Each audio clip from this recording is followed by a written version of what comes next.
everyone, Katelynn Smith here with this week's Thirsty Thursday. This week we're going to be discussing the 4 fundamentals of a successful benefit strategy. Let's go ahead and get started. So, according to Insured, 40% of employees' payroll is spent on benefits. Because of this, we need to make sure that we have a very strategic plan in place when it comes to our benefits. Today we're going to discuss the 4 fundamental blocks of a successful benefits strategy. The first one we're going to discuss today is going to be education. Write it up the board here. Okay, so the reason education is important is that 14% of HR professionals say that their employees are currently very knowledgeable on their benefits. Because of this, we need to make sure that your employees understand their benefits, understand how to utilize them, and to make those benefit dollars go as far as they possibly can.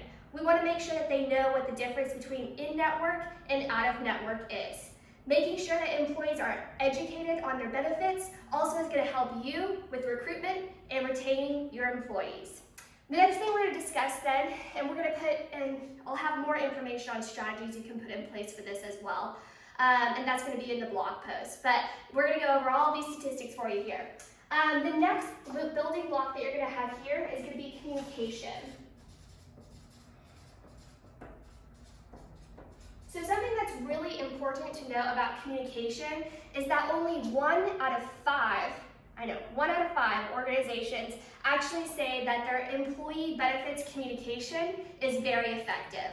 Because of this, you need to make sure that you have a strong communication in place for employees. You can have the best benefits in the world, but if you're not able to communicate that, it's really not going to be worth much. So we need to make sure that we are communicating to employees across multiple platforms. Everyone understands information differently, so you need to make sure that you have videos, email communication, live communication, whatever it may be, to make sure that your employees understand their benefits and are able to make the most of it. Our next strategy that we want to go over and you want to have a really strong plan in place for is actually going to be wellness. And this is my favorite of all of the components.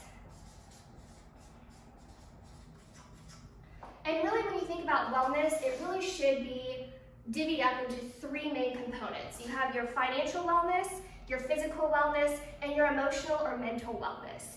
So some interesting statistics about wellness programs. So 40% of employees right now are dealing with both health challenges as well as financial worries.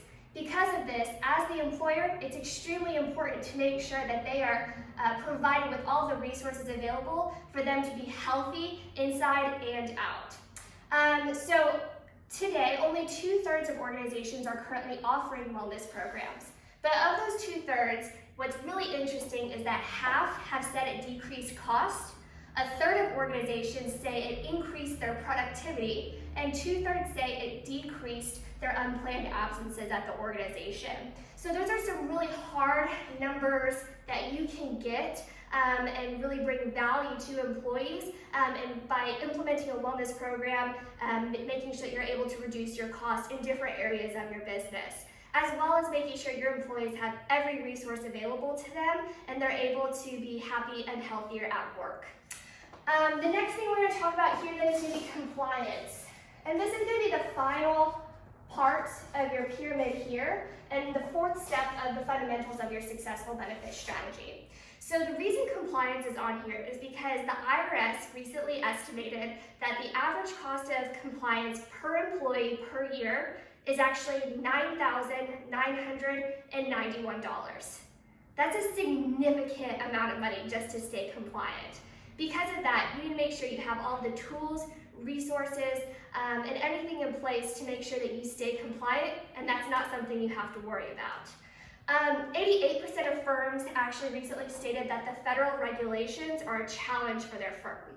So you really want to make sure that that is top of mind, and that you have a benefits broker in place or consultant that's able to help you and give you all the resources that you need to stay compliant. These are the 4 steps that we have here, and the reason they're displayed in the pyramid is because all of these together are going to impact the cost at your organization.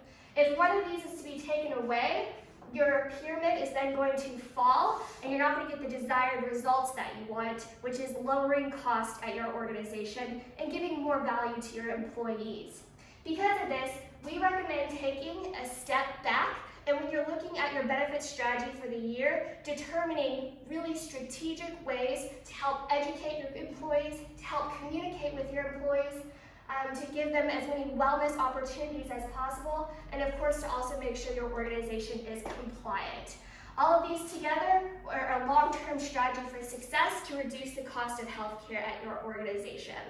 This is the strategy we use and I utilize when I take a step back every single year, and I work with my organizations to really make sure that we are being strategic when we look at our employee benefits. Would love to hear what your thoughts are on this. If you have any comments or questions, just let me know. Once again, this is Katelynn Smith at BKCW. Thank you for joining us for this week's Thirsty Thursday. We look forward to speaking with you next week. Cheers!